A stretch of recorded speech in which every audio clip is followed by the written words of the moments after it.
This clip is brought to you by SaveWithConrad.com.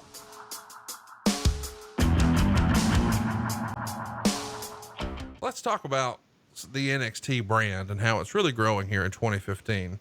Meltzer would write, WWE's attempt to establish NXT as a viable touring brand looks thus far to be an early success with a weekend Northeast tour that got rave reviews. Paul Levesque has described the remainder of 2015 as an experimental year. They'll be running more and more shows on the road, not just around the country, but they're even talking about a European tour. They're looking at running different types of buildings to see what works and what doesn't, and perhaps even doing some festival style touring as well. The plan for 2016 is for NXT to become a full-time touring brand running 3 high shows per week in a certain part of the country, just like the other 2 major tours. Thus far, the fan reaction at every show outside of Florida has been phenomenal. This year, the question is what the drawing power will be when they go into markets and play them a second time and figure out what size of building they're best suited for. Paul had said the ultimate goal would be running both the national touring NXT shows as well as running at the same time the smaller Florida arena shows in the 250 to 500 seat buildings, giving the younger talent ring experience and maybe keeping some headliners. He said this is the goal for the next few years down the line, and it makes sense because they've got somewhere between 65 to 70 wrestlers in Orlando, and the only way they can really learn the business is to perform in front of live crowds regularly. So this is really the rise of NXT. It started to get a bunch of attention with that takeover show in 2015, and man, they were just off to the races. What was the word you're getting as an agent about NXT, what the plans were, what the growth was, and what did you think about the method they were using to sort of recruit talent, train talent, and then get them ready for the main roster with NXT? Now, knowing me personally, as we have gotten to be friends over the last couple years, Sure. What do you think my opinion was of that? I think 2 sides of the coin. I think the old school traditionalist in you absolutely loves that these guys are going to be working in front of live crowds, in front of smaller buildings and honing their craft. But I think the other part of you, the person who works for WWE at the time, is probably thinking, oh shit, this ain't going to be all good for me. You know what? You're 50% right. Okay. I love the fact because it was a wrestling show. Basics, fundamentals, teaching these kids coming in, because a lot of them were not students of the business.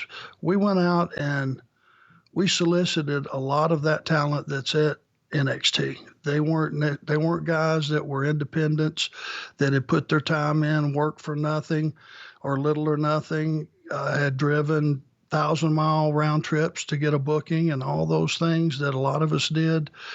Some of these guys were having to pay those dues, and you were happy to hear that. You were happy to hear the fact that they were teaching fundamentals, not necessarily moonsaults off the top to the floor, power bombs through tables and all that stuff, even though that's a big part of the culture now. I'm not saying that. I'm just saying before you do all that, you got to properly be able to do an arm drag or a hip toss or a headlock takeover or a backdrop or a slam or a backbreaker.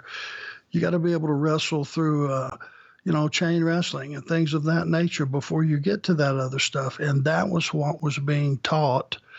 And Triple H, to his credit, was able to teach those things because he knows if you watch his style and you watch a lot of guys around him, Shawn Michaels and different guys like that, they had a knowledge of chain wrestling and making it make sense and having psychology and not doing things that were too big for where you're trying to put them. And once I saw all that was being taught, I was on board. And the fact that I knew they could go out if they took the show that was on TV and took it out on the road, which would be a wrestling show with some stars from the independent scene, which our audience are up to speed on. They're very, very smart. They know who the indie guys are and who the hot guys are and who's going to be possibly the next star. So that all fell into place. Plus, you've got the kids that have had nothing but time in the gym, just training matches. They could go, to the Florida towns and do the 250 people to 300 people.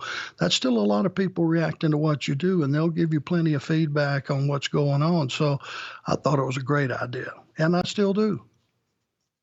It has definitely captured the hearts and minds of a lot of fans. But it does feel like, and again, I know when I bring this up, you're going to, no matter what you say, we're going to be criticized because you now work for AEW. But it felt like before AEW was a thing on TV every week, NXT was sort of the it cool company. And it's of course WWE, but I'm saying people didn't miss NXT. It was the most talked about show around. And now with AEW, for whatever reason, it feels like the perception and the quote unquote swag of NXT has diminished a little bit. And I can't put my finger on why that is. Do you agree? And if so, why do you think that is? Well, do you think that some of the guys from the main roster have been bumped back down, so that you have more star power on that show? Now, this is in the the front office's mind. Okay, we'll take some of these proven talent and bump them back down to make that a more competitive brand with those people. But when they come back down, they bring the Raw or SmackDown, whichever, show they came from, they bring their style with them. So it's not NXT and NXT style matches. Now it's guys from the Raw or SmackDown that are bringing their style of work back down with them. So that show dynamic changes. Does that make sense? They're seeing a lot of the stuff that they see on Monday or they see on Friday. Now it's on NXT. So it's not a pure NXT show. May have something to do with it. Yeah. Hard to argue. Hey, it's Conrad Thompson. Thanks for checking out the podcast here on YouTube. Be sure to hit the subscribe button and the notifications bell so you get a notice anytime we upload some new content. And go save yourself some money right now. If you're in a 30-year loan or you have credit card debt, it's not a matter of if I can save you money. It's a matter of how much. Find out right now for free at SaveWithConrad.com.